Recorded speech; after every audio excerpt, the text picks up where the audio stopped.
How great would it be to get up close and personal with the beauty industry heroes we love and admire, and to ask them, how did you learn to do what you do? I'm Chris Baran, a hairstylist and educator for 40 plus years, and I'm inviting all our heroes to chat and share the secrets of their success.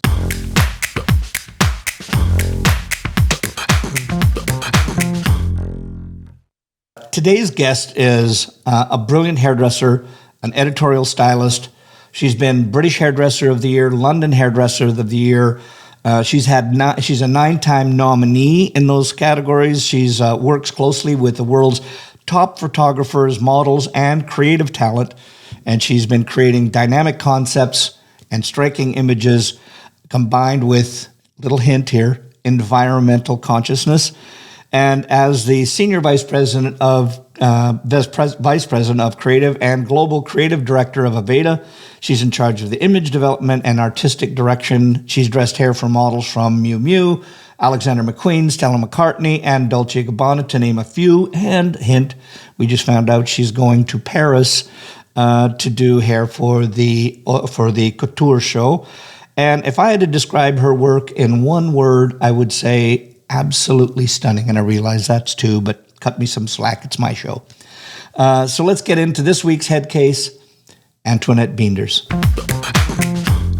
Antoinette, it is a pleasure and welcome to Head Cases. I always tell everybody, look, you have to be a little bit of a head case in order to do what we do, and so that's why we call it this. So, welcome. I can't wait to have some fun, some chat. Thank you, Chris, for having me. I'm really honored to be part of your program. Very exciting. You know, it's yeah. I was saying we were talking with Damien Carney the other day, and I know that you two are close, and it's funny how a lot of the people that I'm getting to meet on the podcast, there's like 2 degrees of separation. I find you know the people that I know them too, but somehow we're passing in the dark, and it's always at the shows and. Most of the time, other than at Naha, when we were forced to be on stage together and beside one another, that I actually had the nerve to come up to you and say, hey, would you be on my podcast? And so hoping that you would. So thank you. It's just a pleasure. And so I know we were just having a little conversation before, and you were talking about sometimes the chaos in a good way of the way we travel and the amount that we travel on the road. And how many days out of the year are you actually on the road? That's a really good question. I don't know by days, but I know by months. Like this year, 2023, I think already, we're end of June. I think I've been away 5 months. I really haven't been much home. Wow. Yeah, I'm just back home now in my studio, as you can tell. And I'm shooting this weekend, and then I'm off to Paris for the couture shows. Wow. Yeah. Wow. And so when you say the couture for all the people that you're doing, is that leads for the fashion weeks? Is that yeah? Wow. I'm very chuffed, and that's what's that like? What's that? I mean, I've been leads here, but I've never been over in Paris. And what's that like? I'll be very honest with you. I've done a ton of fashion shows my whole life: London, Paris, New York, Milan. But it's always been ready to wear. This is my first lead as a couture show, which is. It's my bucket list. I'm about to tick one of my bucket list things off next week. I'm so excited. Can you give away anything, the only thing I can say is the person, and I'm going to leave it up to everybody's mind. And I'm sure, hopefully, by the time the podcast is out, you would have seen everything on social media. But it's a she. She's the only sustainable couturier in the world. And she just did a dress for Beyonce. That's all I can say. I can't say her name until next week. Now, do you, for the couture, I mean, we all know that, at least in North America, the ones that I've done, you have to be most often a master ponytail maker. For a lot of the North American ones, that at least the ones that I've done, or they've said that's the only thing he can do. But with couture, I'm sure that's different. You know what? It's all custom. Are you making pieces, or? It's all custom. No, it's custom to each individual model, person. Yeah, it's all custom. And it's craftsmanship. It's purely craftsmanship.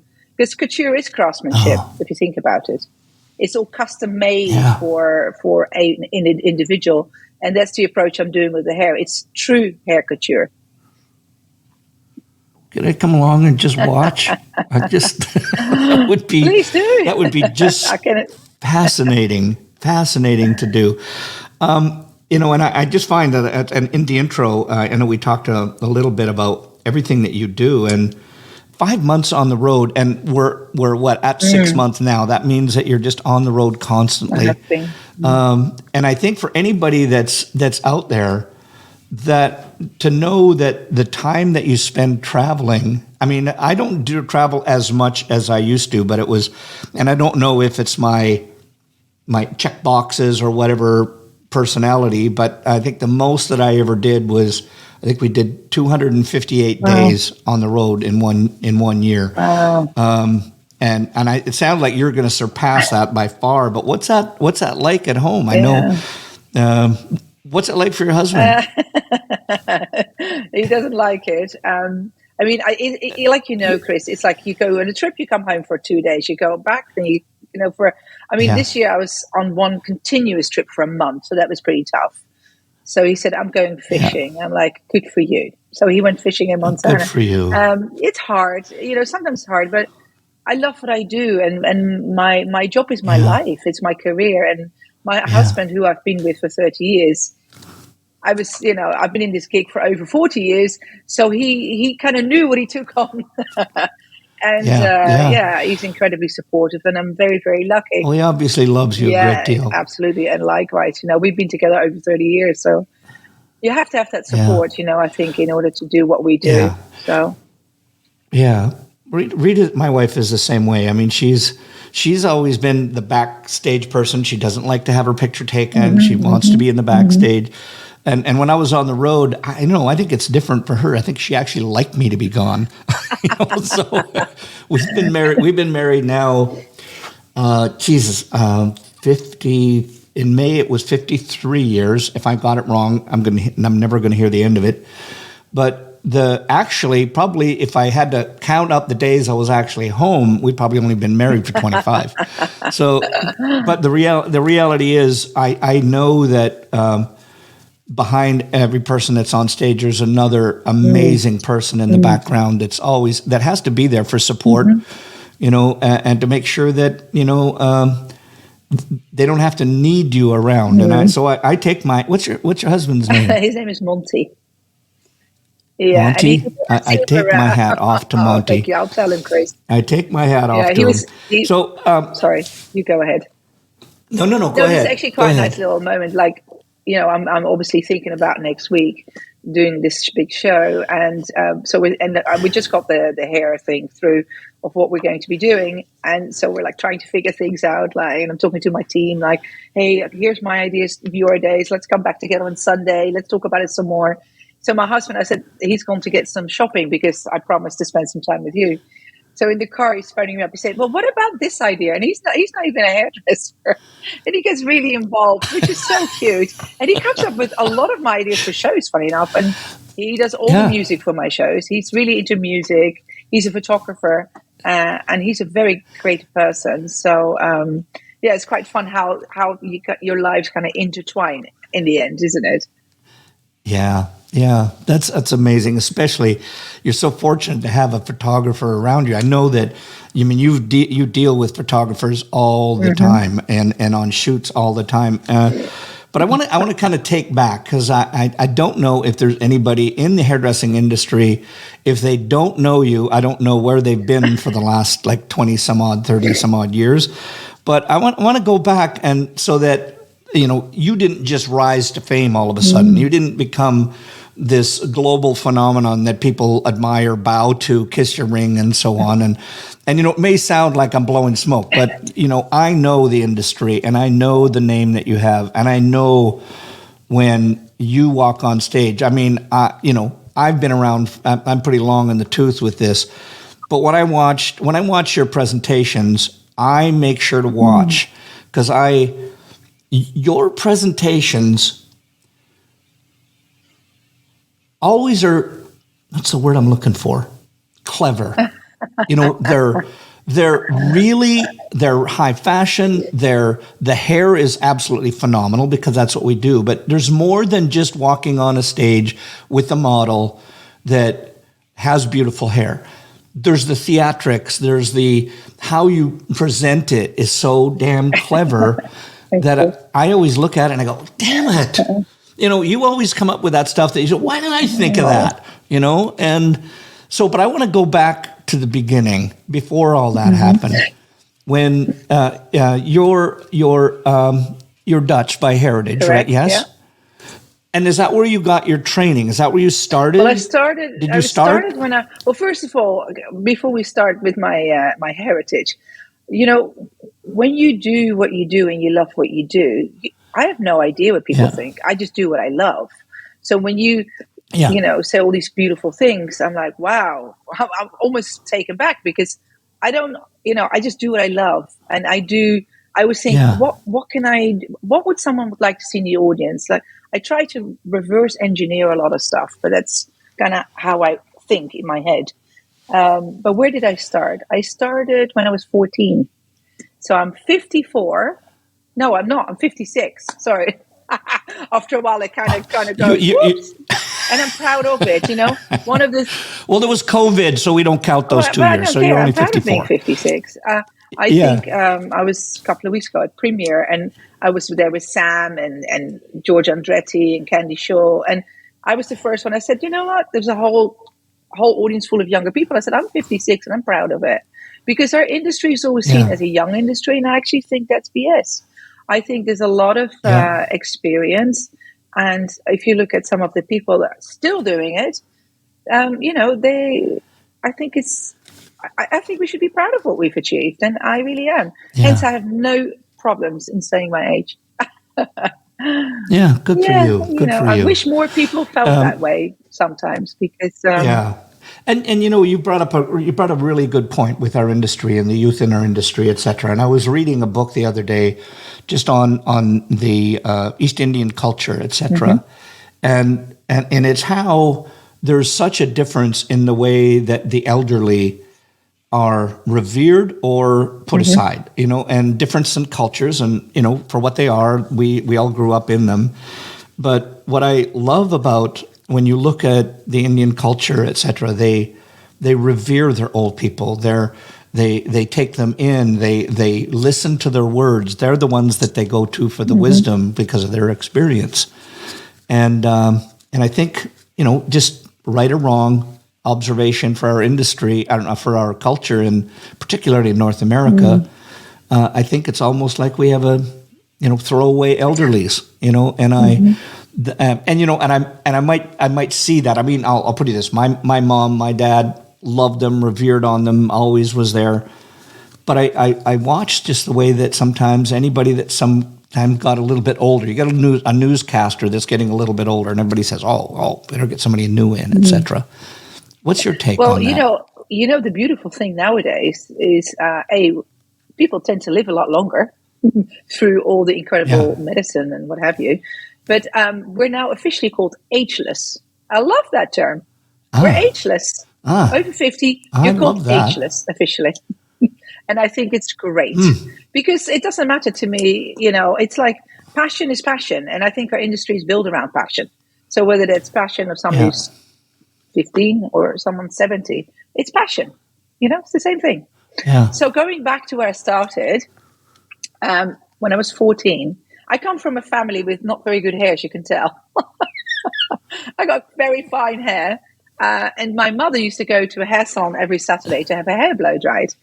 And I was in Holland.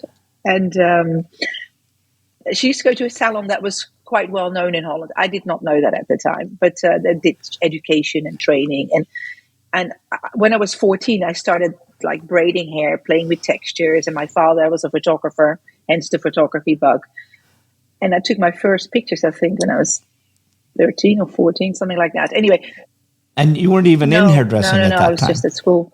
And my mom saw me being, handy with my hands. And she, in her time, she wasn't a hairdresser, but to earn a little extra money, she used to roller set people's hair. And then put someone's hair in rollers, then cycle to the next person, put them in rollers, put them under the dryer, then go back to the other one, take them out, comb it out. So I think I got it from my mother, and then the creativity of my dad. My dad is very creative. So at 14, I joined a salon in the Netherlands on Saturdays, because during the week I was at school.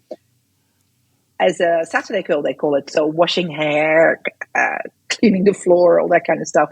And I come from a family with, not such great hair. So my mum used to go every Saturday, and she saw how excited and handy I was with hair. So she said, why don't you go and see if we can get you this little Saturday job at the salon, local salon. So I did, went there, and they took me on. And I really loved it. I mean, I was washing hair. I was doing model nights pretty quickly after that. But I was still at school. So at 16, when I finished my first part of school in Holland, I decided I would like to go to hairdressing college, which was 1 day a week at that time. And then the other 4 days, I would work in a salon. So I did that till I was about 18, 19. And then I saw Trevor Sorbie's artistic team. They came to the Netherlands. And bear in mind, I spoke no English, nothing. They came, they did demonstrations, and I was so blown away at that time. And I thought, that's what I wanted to. That's what I want to do. I always felt like I love cutting hair. I love doing clients' hair. But I always knew there was something else, and I didn't know what that was. I mean, I come from a small town in the Netherlands. So I went to the people that organized that seminar, and I said, how can I go work with those people? And they said, okay, well, let's see if we can get you an interview. So at 19, I think it was 1987, I literally went to London, not speaking English, went to Trevor Sorbie, knocked on the door, saying, I'm here, I would like to work for you. They said, okay, let me get you to do a few models. And this is all transparency. I did a couple of models. I was trained in a very different way than they were in London. And they were very polite.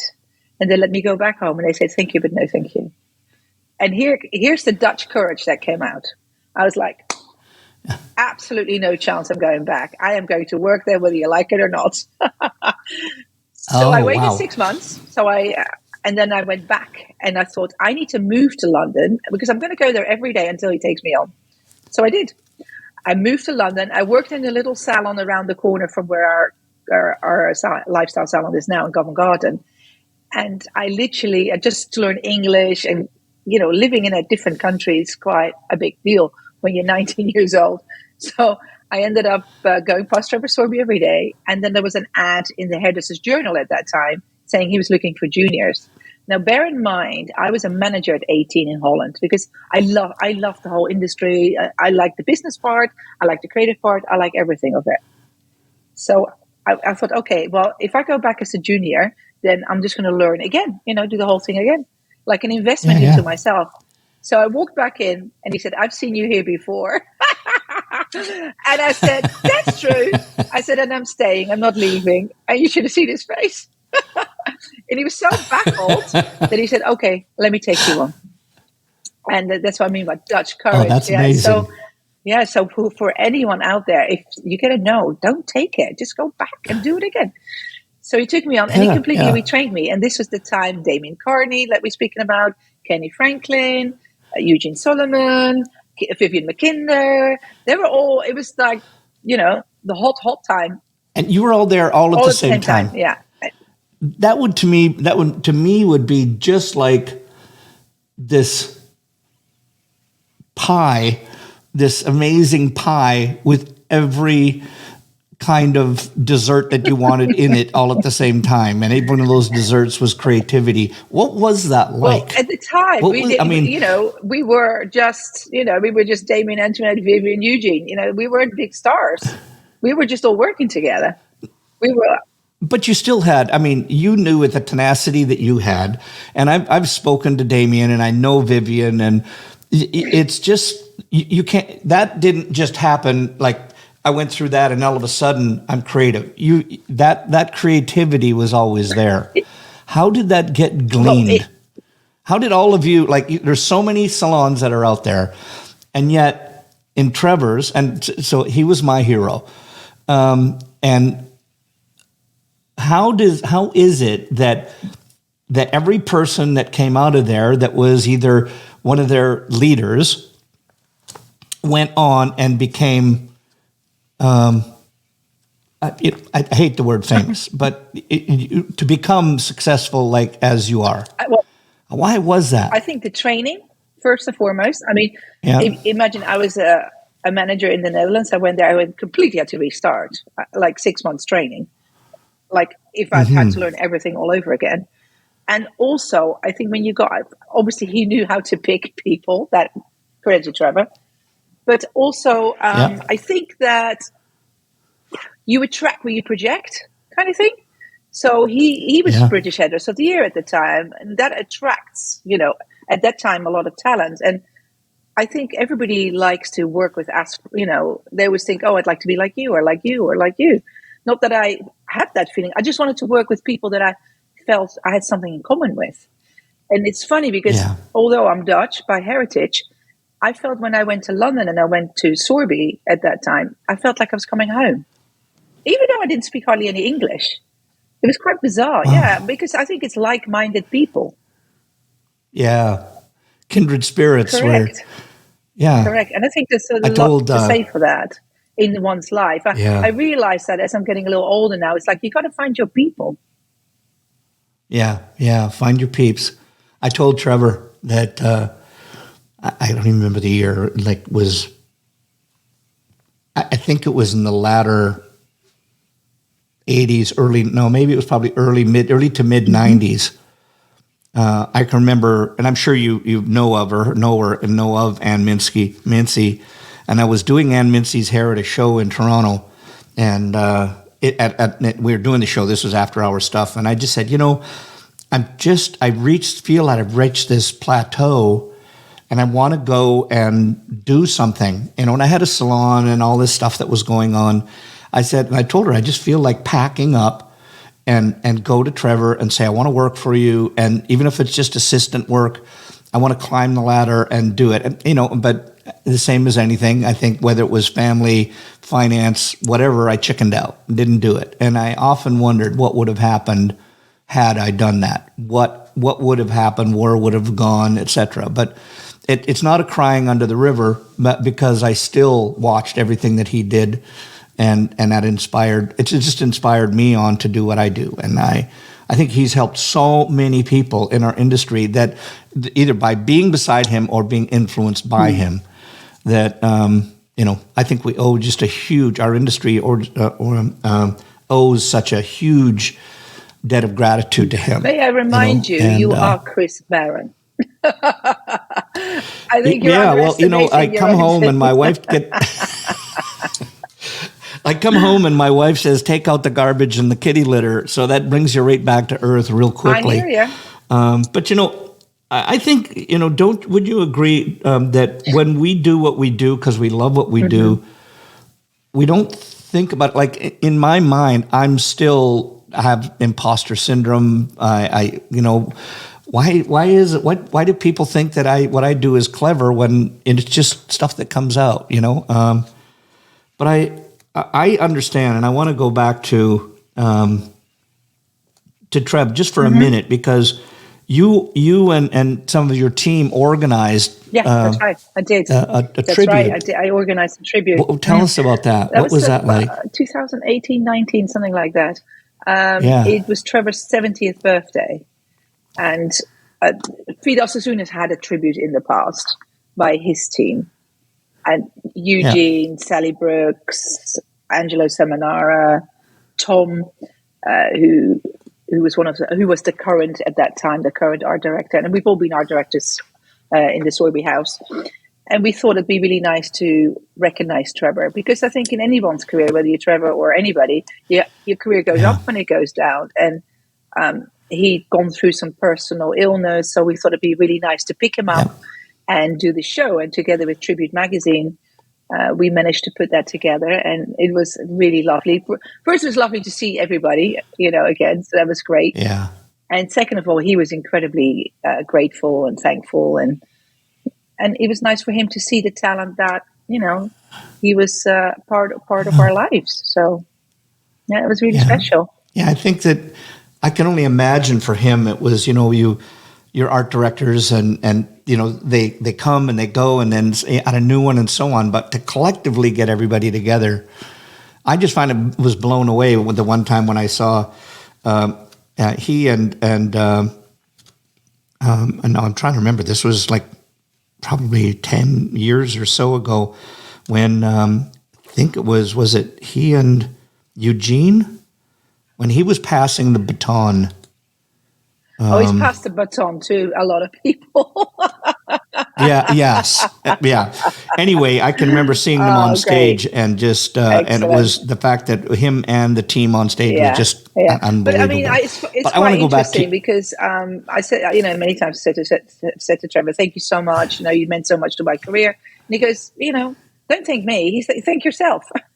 He said, you're the ones that work. Yeah. I mean, the things that you don't see is, standing outside Topshop looking for models till 11 o'clock at night. That's also what it takes. Or, spending 9 hours on a graduated bob. That's what it takes. And that's what it took. And not getting paid. And I mean, it was a lot. But I think if you're very passionate, and it could be anywhere in the world. It doesn't have to be London. It could be anywhere.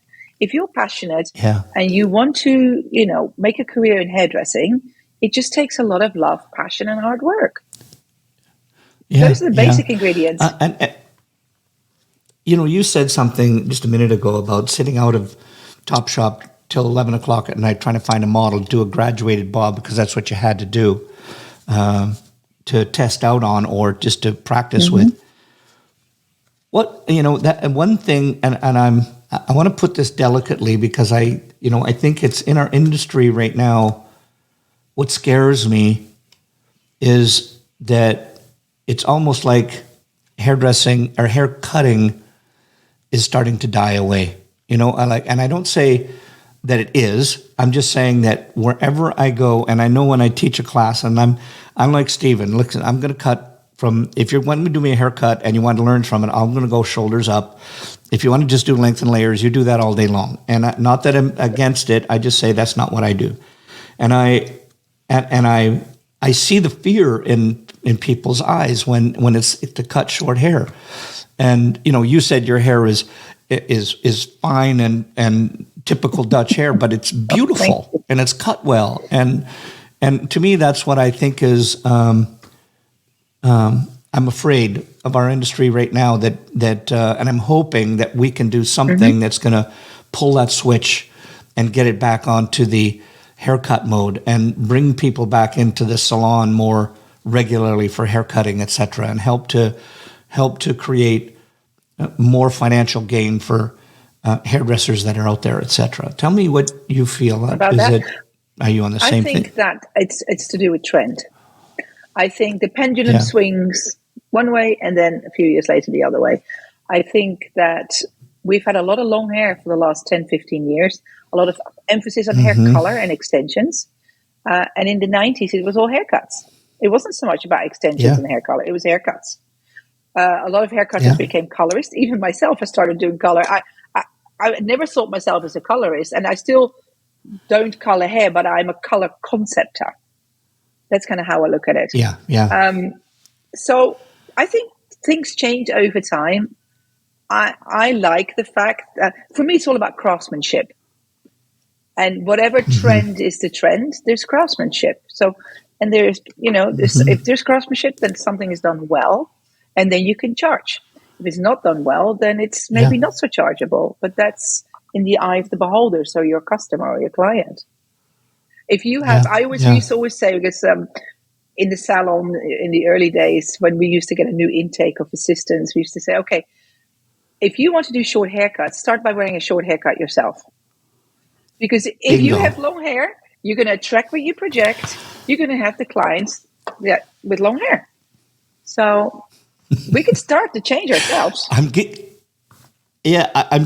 because in the 80s, you weren't born then, but I had, my hair was like waist length, and I have this naturally wavy hair, and this is coming off right away. But I had this lion's mane, and people always used to call me you said you have a hair like a lion, and I would always do my best. The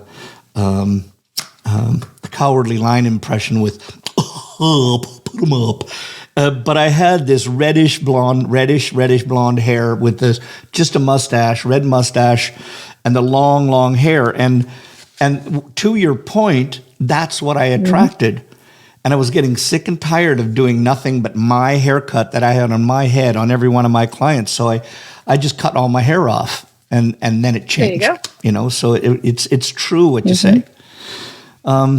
So let's fast forward a bit. You've been at Trevor's, and now I'm curious as to what drew you out. There had to have been something really compelling to pull you out of the Sorbie organization, or to break away to do your own thing as you've done. What was that? What happened? Well, I've been at Trevor's for 10 years, 11 years, and I started winning awards. So I started other companies are starting to keep an eye on me. And I always felt very much about hair is part of the whole. Like, I'm very much an editorial type of hairdresser and person. I don't believe in knowledge of the head. I believe knowledge of the whole, which, by the way, means Aveda. So it was actually a no-brainer. Plus the fact is I met Horst Rechelbacher, who was the founder of Aveda, and he was working on things that I'd always thought about, but I'd never really seen in action, and he really challenged me, which I really liked. So, they came knocking on the door, and I found out about it, and it was the perfect opportunity, and it's become my new home ever since. And it's been incredible. I've had an incredible journey. I've been everything from an art director to a creative director to an SVP, what I am now today. So it's been it's a gorgeous journey, a lovely journey, and I'm incredibly grateful. This episode is sponsored by the Salon Associate Accelerator from trainersplaybook.com. Are you struggling with the time and cost of associate training? Do you feel like your salon is running you? We'll get your associates on the floor, all with 90% less time from you, so you can get back to building your business. Get them world-class design, finishing, color, and client care skills they'll use every day for the rest of their career, while you focus on realizing your vision. Go to trainersplaybook.com and get the Salon Associate Accelerator. And now, back to the show. So tell us, I think that there's, if you've been involved in a corporation before, you always hear these terms like creative director and art director and so on. But for the people that aren't in corporate life, give us a little bit of a taste of what's it like. I mean, you get up in the morning, you have your stretch, your cup of tea, coffee, and you go to work. What does that entail? Oh, anything. I mean, a creative director, I think I need to explain the difference between creative director and art director. An art director tends to use a lot in our industry.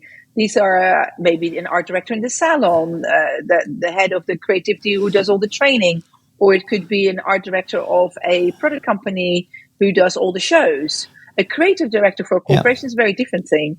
That is, I had a team of 40 people doing everything from store design, copywriting, campaigns, video, multimedia. Wow. That's a whole plethora of different elements. So I had the opportunity to become the creative director for Aveda in 2005. And I had to learn a whole new career because I came from the hair world. Yeah. And I've done lots of shows. And again, my heritage is in photography. And that's what they were attracted to. So they said, we'd like you to do that for us. I'm like, great. So I moved to New York and I ended up learning a whole new job.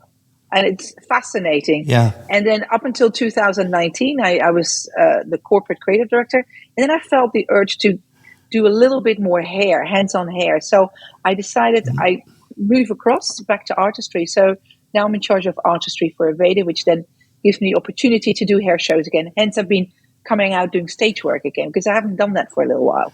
Yeah. And it's nice. I'm actually having a rebirth in the trade. I love it. So tell me, when, as in your position that you have now, and back on the hair, so I know it's about conceptualizing and helping the team get. What do you do in the process And how, and I know it's a mixed kind of question in here, but where I'm digging at is for people that don't understand, give us a little bit of, if you had to give us the Cliff Notes, the Reader's Digest version of, if you're doing, you have to put and conceptualize the show, the hair, put it together for the team, making sure everybody knows what their job responsibilities are. I'm going to take it back. Not take it back, but I saw you and I waved hi. And you remember, I think we were at the ISSY show last year or the year before. And the very next day after, I saw you in the coffee shop with your team planning your next show. And this was right after you just finished the show. Tell us a little bit about what that's like and managing the people. And if you're like, is it a collaborative process? What's it like? It's interesting. I've actually, this last couple of years, what I've focused on is mentoring people. So I've created all different artistic teams. I created the global artistic team about 10 years ago. They're all rock stars in their own right. So now I'm on to the next lot. The North America. So we work in regions. So we have global, then we have North America, UK, EMEA, and APAC. So we have all these regions. So I worked on the North America team for the last 2 years, worked with them. And really what I want to do is bring the Aveda artists to the forefront. And we've been incredibly successful. If you were at NAHA, 2 of my team members, they won awards. I'm so proud of them. Alan's work amazing. Was phenomenal. My husband Monty Absolutely took the pictures, phenomenal. so I was proud of both of them. Really? Proud of both of my boys. Wow. Yeah. And then Luis Gonzalez, another rock star, also North America, won Colorist of the Year, and then of course we also had Student of the Year. So I've been mentoring these people for the last couple of years, and now going to the BTC Awards, we have about 9 nominations. So I'm like a proud hen, proud hen. And how I do that, let me explain that a little bit, because I've just now also created a UK Ireland artistic team. And how I do that is I take the knowledge and the experience that I have as a creative director, as a hairdresser, and I do virtual classes with them. And then we get into a studio and we create the concept virtually as well. I'm literally doing this weekend with one of our top salons, the Van Michael Group in Atlanta. We've created. I've been doing trainings with them, how I see imagery, and then make them think in a slightly different way. And that's the beauty of having been a creative director for 15 years. I can see it from a photography point of view, from a social media point of view, and then build strategies around it. Because when you deal in the world of hair imagery, it's not just a picture anymore. It's your social media strategy, it's your videos, it's your TikToks. It becomes a whole big part. I remember in the old days, I used to go on a shoot and did like 6 pictures on a day, and that was it. Now, those days don't exist anymore. You have to have behind the scene videos, finished imagery, finished fashion videos, and then build your strategy so you get as much audience as possible.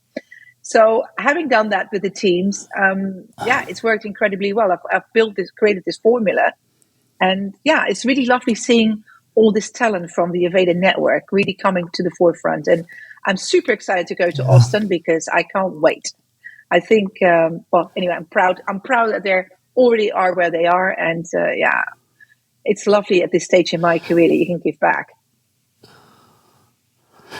I'm listening to you in awe here, because I find in our industry, sometimes there's so much of this, me, and I want the attention to be about me. I've told what's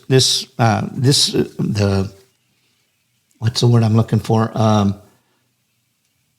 Belief system. The thing that I go by is I got from my dad, where he said that he was a salesman, 40-year cycle of work. And he said you have two cycles. You have your first 20 years where everything you're doing is giving. You're buying a house, you're giving out information, you're making sure that whatever. And then your next 20 years, now this is from a guy who had car lots and he was very much hardcore salesman. And he said, but the next 20 years you get. So you give for the first 20, you get for the next 20. And then you get back, you own your house, you're saving money, you're getting all these other things. And what I've learned along the way, because I can remember at the very beginning in that first 10, 15, 20 years, and I'm just saying me personally, probably a little more selfish, because it was about me. What am I doing? How's this helping me? But I find that now I'm in my third 20-year cycle. And like you, I really think that it's what are we doing to give back to our industry so that everybody doesn't have to go through the pain, the anxiety, the money. What can we do to get them, not that they're not going to have none, but what do we get them through quicker and easier and faster so they don't have to go through what we went through? And I think that's why I'm so held in awe of what you were just talking about is it's not just how am I making Antoinette look good out here. It's what are we doing to grow these next level of artists that are coming up from behind. Yeah, it's about, you can't do everything on your own. And I never personally had any children, but to me, I would say I have a lot of hair children, and it's just so lovely. And for me, it's so nice. Like they're working on something and having the experience. Okay, hey, if you just do that, you're gonna get that because that's the longevity of our career. I even did that. I just did a collaboration with Expression. We asked them last year to do something with Aveda. They did a beautiful photo shoot. And they were in London presenting the photo shoot, and I was there to the emceeing, what have you. And I said, what about if you do on your next session, why don't you take this thingy and then you this way? You're going to get a better response. And they did it, and they got a better response. And so it's really lovely. I just love sharing my knowledge because it's taken me 40 years to get there. And that was what was lovely with our collaboration. We just launched this collection called APO, A Piece of Hair, where I came up with a concept of a Japanese fashion designer, and we took their knowledge and my knowledge, my team and myself knowledge, and we put it together. And that's when you get fireworks, and that's when it really becomes exciting. Yeah. So even if you're, whatever level you are, it's worth collaborating, I think, because I think you bring your knowledge together and you get double knowledge. That's how I see it, rather than single knowledge. And the other thing is, Chris, that I wanted to share with you, that you're talking about me, right? I actually think that's something in our industry that's created when we're behind the chair. And I'm going to tell you my thinking behind that. When you're behind the chair, you are the most important person to your client. So the client adores you, and you give everything that you have to that client to make her happy. And I think that's what happens. So I don't think it's the hairdresser's fault necessarily. I just think that's something that automatically happens without realizing it. And that's how you end up with that kind of culture. But I am very much about doing collaborations. And I think if people really think that through, it's like fashion designers and musicians have already done it for us. Look at Madonna. She's done collaborations with loads of people. And that also keeps you up to date because, it's important to kind of mix the passion, that young energy with experience. I mean, to me, that's a match made in heaven. Yeah. Because I feel the same, that I can come up with an idea that I have in my brain, but if you tell somebody else and you start to collaborate with them, then it gets exponential because you say, well, here's the start point, and somebody adds a piece in, and then you add another, somebody adds another, and so by the time you're done, it's 10 times greater than what it was with the original idea if you can let that original idea go. If you're not hanging on to it for a thread, by a thread through the whole thing. And I very much am a collaborator. I do better when I'm collaborating around people than, just like we used to call them creative bounce in the salon. We had them in the salon all the time where we'd have somebody would come over, you get stuck even on a head of hair. And you'd say, well, that's what I'm thinking about. You called somebody over. We never said, would you help me on this? But we say, hey, I want to create a bounce. Here's what I'm thinking about. And then they would say, well, what about this? And they'd go, yeah. And what about this? And then we'd say to the client, what do you think? And she'd say, oh, I like that. And I think when they see, when the end result is better simply because of what you collaborated. And I know I'm going kind of around in a circle here, but I to me, that's my process. I have to have people around me to push the idea. That's why I love editorial. Because editorial, if you think of true editorial, it's a photographer, makeup artist, model, hairdresser, stylist. You all come together and you bring something. And that's, that process, that's what I'm all about. I love that. You bring up such a here's the huge learning lesson that I had. One of the first times that I did the editorial shoot with Redken, and it was Chris Sorbie and I. We made all the wigs and we had them all ready to go.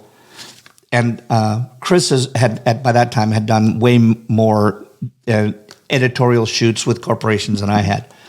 And I remember I got my knickers in a twist because we made this wig, and it was gorgeous. Head in the head we did the first shot, and then they said to us, "Okay, do something different with it." And I went, "No," and I was ready, not ready to quit, but I was going, "This is stupid." And Chris Sorbie had to take me outside, have a little chat with me, and she said, "Listen, it's their shoot. They're paying for all this. We're just collaborators. We're creating the stuff for them. But the more that you can work with them and just say, yeah, look, I'll try something, and if it works, great." And so here's all we did. We went around, we turned the wig on backwards, and it was the shot that the whole campaign was built around. And so I had a huge lesson that day and learning the difference between my shoot and somebody else's shoot. Yeah. But I think it's to do with passion, Chris. I don't blame yourself. Don't be hard on yourself. It's like you're passionate. You've created something. You so badly want to make it perfect and great. I see it. I do. I recognize it. But, we always have to keep an eye into the bigger picture. And Chris Sorbie is a darling. I love Chris to death. We used to travel all the time together. Yeah, she's incredible. She's an amazing lady. Just a beautiful person. Lady. Yeah. So, what if you had somebody that was? I hate the question when somebody says, "What would you tell somebody else if they're a budding editorial stylist?" But what if you had to say that if you were going to write down just a couple of things, doing something that was a shoot for some, not just for their own, where they just run on their own, what would you say that if you had to give some pointers to somebody about doing a shoot, a collaborative shoot, either with other artists or for a company, a manufacturer? What would you say would be the best things pieces of knowledge that they should have? I think every shoot is to do with a story. You have to have a story. I think that's my number one thing, because I think there's a lot of us out there that do beautiful hair pictures, but it's a beautiful hair picture, another beautiful hair picture, and then what's the difference? How do you make a difference? And I think being authentic and storytelling, that's how I roll. I really like that. And then from there, you can morph it into something, because it's not just the head. I would say, maybe this is the better answer. The head's only a fifth of the body. It's not just about the hair. And that's what's so fun, what I love about couture and fashion and all that stuff. You are creating something that has to go with the rest of whatever that is. Whether it's clothes, whether it's whatever, And I think that's also the difference between editorial, fashion editorial, and hair pictures. Hair pictures, the hair is the most important thing. But fashion, fashion is, that's the most important thing. The hair has to go with the fashion. I remember doing a show in the late 80s, early 90s in London, and we were spending hours on the hair, and the show producer came up to me, "Stop the bloody hair. It's a fashion show, not a hair show." I never forget that. Because it is the power of one. That's what I've always loved about your work, is that it was never just the hair. The hair was always gorgeous, but the whole shot just just evoked this emotion about it. The one that hits me right now is Coming to It, and the hair was gorgeous, but I remember the dress, and I think the dress was black, and you had this multicolored garb that was part of it. It was on one side of the dress, and then it was all flowing, like it was flowing in the wind. And I was trying to figure out, how did they get that to flow? Did they drop it? What did they do? But I remember that it was this total feeling of freedom that whole photograph had, and I think that's where you're a master of. I think personally, I think too much about making it an avant-garde hair shot versus an avant-garde shot. And so, by the way, I'm learning from you. By the way, one of the things that I have figured out is the gift of or the technique of wafting. I've actually come up with a whole spiel around it. I actually teach it to some of the kids that I'm working with, like, wafting hair, moving clothes. I've got like whole different techniques to it. So it's quite fun. And I love movement in general because I don't like things static. Yes. To me, movement, nature, and sunlight, those are my three things. Yeah. I remember, and I see it in all of, I don't say that it's necessarily all of the people that came out of the Sorbie house, but I remember, and I can't remember which photograph it was that Trevor did. And I think it was, I can't remember what it was that he had inside it. It was all this color technique, but then they had to break it to make it look so that people said, oh, it's real hair. It's not just, two strands of hair that's left on the head. And I think that Angelo did that a lot too. He would make those incredible color pieces on it, but then he would show a break in it to show that it's not all just perfect. And I think that's a skill to have. Absolutely. But I also think that, I come from the house of Sorbie, but that was only 10 years of my career. I have spent 25 years already at Aveda. Yeah. And I think when I left Sorbie, that was really a time in my career where I had to develop my own style. And that's why I think the marriage between Aveda and me, I always say I'm part of Aveda and Aveda is part of me. Because it's that marriage that has to completely click. And I live in nature. For me, hair is nature. So that's why I want to be with nature and work with nature. That's how I look at things.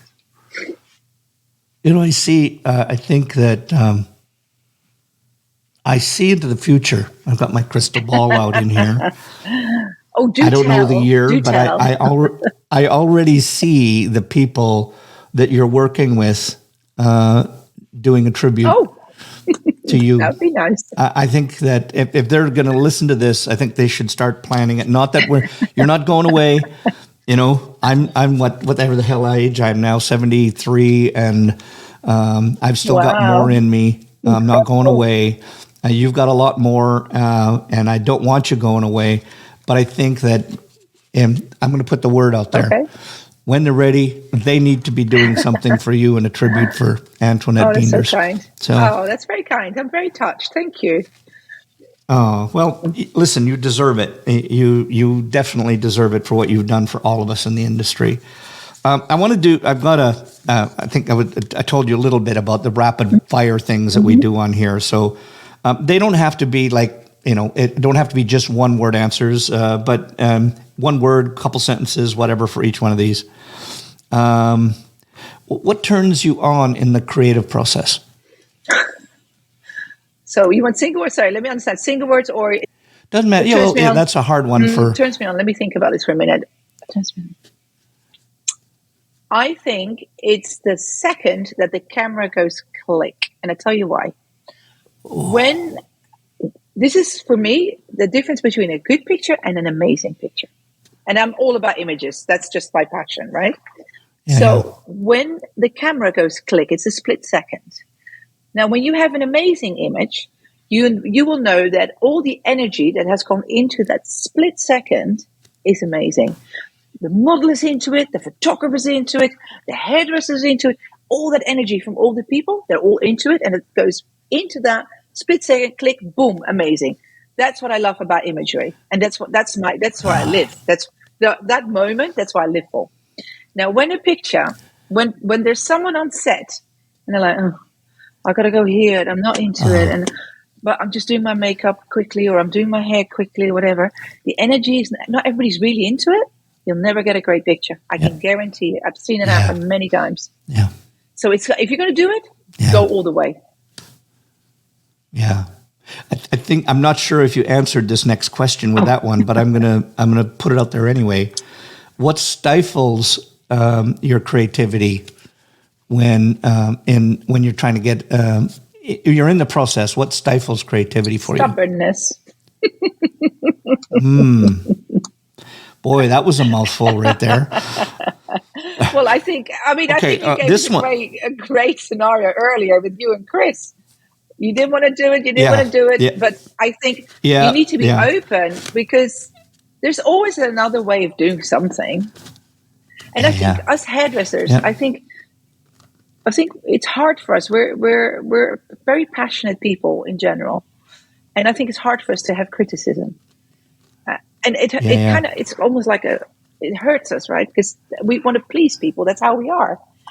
But don't let it hold you back. Don't hold it too tight. Like, let it flow. And there's another idea tomorrow. Always. Yeah, love it. An event or a show, I'm sure there's many that you've had, but the one event or a show that you just loved, and there's many, but what's the first one that comes to your mind? Aveda Congress.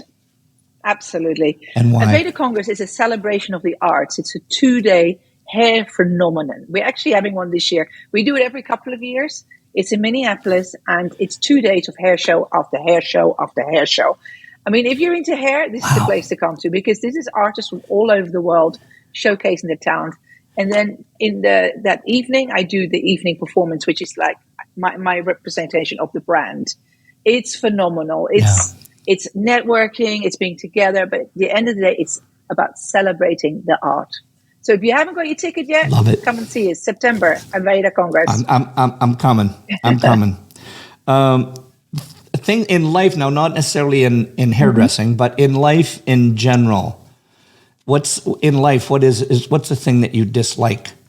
Something you dislike in life itself? That's a tricky one. I'm not good with dishonesty. I'm very much about fairness. So anything that's not fair, I struggle with. Yeah. And what do you love the most? What do I love the most? I love life. Life in itself. I mean, you wake up every day. How lucky are we?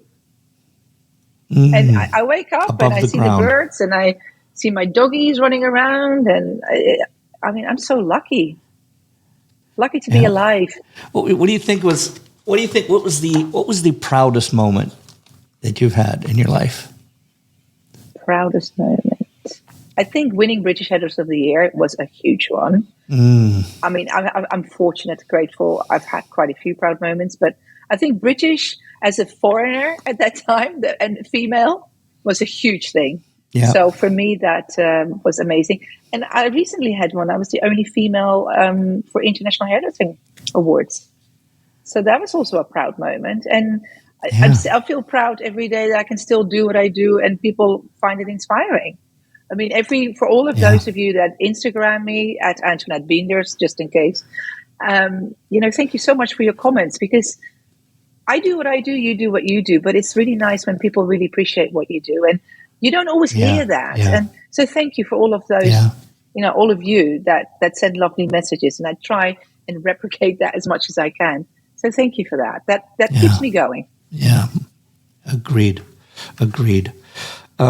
Is there something that you dislike about our industry? I'm really, there's something everywhere, It's not really the kind of person that I am. I just like to stay super optimistic and ignore things that are not the way I like it. And you know what? And try and change it. Yeah, good for you. Person that you admire the most? I think it's my husband. For putting up with me. Good answer. And my family, my mom and dad, I think, for bringing me into the world. Yeah. Yeah. Person that you wish you could meet, living, dead, past, whatever. Somebody you would love to be able to meet. I think I would have liked to have met Lance Armstrong and ask him what was it like on the moon. The feeling. Wow. Yeah. I'm quite into, because everything is going so spacey, AI-y. Like, I would like to know what it feels like to be in space. I have no idea. Yeah, that's wild. The other day, that there was that whole thing about the submarine that when they went down to see the Titanic, and my wife said to me, "Would you go down in that?" I went, "Not on your life. not on your life, especially after we found out that was going on. It's just, I think it's the confined space and being down I'm okay in a confined space, but not in complete darkness for that long. We'll keep you in the light then. There you go. Something people don't know about you. Something people don't know about me. I live in Minneapolis. Maybe they don't know that. A lot of people still think I live in London. I didn't know that. I always thought you were in London, New York, wherever. I have lived in all of those. I still have places in all of those, but no, my main homestead is in Minneapolis because of the Aveda offices over here. And I love living here. Yeah. Love it. Yeah, you got your parka all ready to go. You've hung it up already. Celsius ready for next year. Now. If you had a month off, where would you go? What would you do?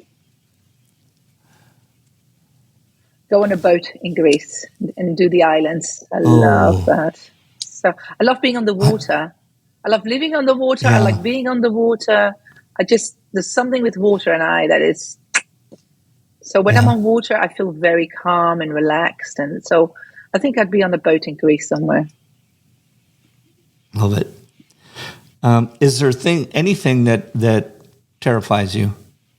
Insects, birds, snakes, anything as such? Not good with mice. I think anything creepy quick, no, I'm not so good with. But I don't know. I mean, I'm a nature lover with all the things that comes with it. I mean, sometimes, I wake up and I see a deer walk past and I'm going, that's just walking through my garden. I mean, I'm so blown away by it. It's amazing. Think as my life progresses, I love traveling and being in the cities and doing all that. Yeah. But I get all my energy and my ideas when I'm home in nature. Yeah. Because I'm calm. Nice. I think it's to do with energy. Yeah, yeah. I know we had two baby bobcat kittens just outside our front door, soaking in the sunlight, and it was just. My wife and I just stared at it for as long as they were there. It's just so beautiful. One of the things that I absolutely love, I have to tell you, Chris, because it's a very special moment. Because I live in Minneapolis, and you probably all know it gets very cold here. But when spring starts here. It is unbelievable. It's like an orchestra outside of birds because not only everybody's so happy. I love that. So everything is just vibrant and nature is vibrant and the birds are vibrant and the people are vibrant. It's a really beautiful time of the year. Yeah. And nature is something that is just phenomenal to have. I know that last collection I did was based on hoarfrost, like when you see that on the trees. I've always found that, being from Canada, we got a lot of that, and it was always there. Now, next one, your favorite curse word? Bummer. Bummer. Bummer. Bummer. Yeah. What's your favorite comfort food? You've had for whatever, and you just said, I want this. I've got to have it. What is it? Gotta have it. I like, rather than food, I like crunchy things. So anything with a crunch, bring it on. Love a crunch. Me too. Is there a food from Holland that you still crave, or you? No, more from England. I love horseradish sauce. Are you a curry fan? I like curry. Yeah, I do. But I love horseradish sauce, and they do a really good one at Marks and Spencer. So whenever I go to London, I always get some, bring it back. And my neighbors are English too, so they're I bring it back to the whole street. Bring back Prezzies. Something I don't even know if this. I think you've done it all, but it's something in the industry that you haven't done, but you want to. That's a difficult one, Chris. I will not know how to answer that. I don't know if there's. I honestly don't know how to answer that. Yeah, well, I think because you've done everything. That's pretty much the reason.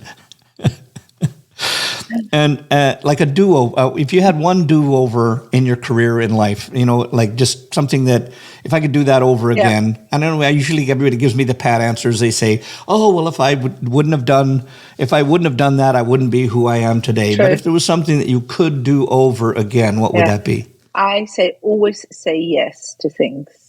to opportunities, Oh. because I have said no a few times, and that has not always worked out in my favor. So I would say, especially if you're building a career, say yes to everything. Just go and do it and find out about it. Yeah. Okay, good. And tomorrow, if you couldn't do hair anymore, couldn't be in the industry, what would you do? I think I'd be a photographer. Because I love imagery. It's in my blood. Yeah. Yeah. Last question. If you had one wish for our industry, what would that be? I'm actually going to put it down to words. Passion, craftsmanship, and opportunity. And I think if you think about it, we have AI around the corner. It's hot on our heels. It's happening already. What machines can't do yet is the power of touch. And what we do as hairdressers or as stylists or as colorists, anyone in the beauty industry, we touch people. We touch them here and we touch them here. Find a machine that can do that. So I think we have a huge future and a huge opportunity, but we have to have the craftsmanship and the passion. And thank you. And if I know we mentioned it before, but if people want to find out about you, get a hold of you, where would they go? What would they do? Where would they get hold of me? I think the easiest is on Instagram. Just DM me at Antoinette Beenders. It's my name plus the Instagram thing. Yeah. It's Beenders. Correct. Yeah, B for boy. B for boy, yes. Antoinette, I don't know who enjoyed this more, but I think it was me. I really enjoyed it. It's just been a real pleasure. Only thing missing was a glass of wine, but I try to keep it till after 4 or 5 o'clock. So, but I just want to say thank you from the bottom of my heart. I feel like I've got a new bestie. You have. Even getting to know you. You have. And so thank you for the. We're gonna get together and we're gonna share that glass of wine and the dinner and more talk. Let's do that. And I just want to say. I want to say thank you very much for the opportunity. I really appreciate you reaching out. There's a lot of people you can speak to, so thank you so much. And I want to thank the audience for listening to us. We can all learn from each other, and I just really appreciate you taking the time to listen to this podcast. So thank you all very much. Thank you. And Antoinette, thank you. Big kiss. Mwah. Mwah.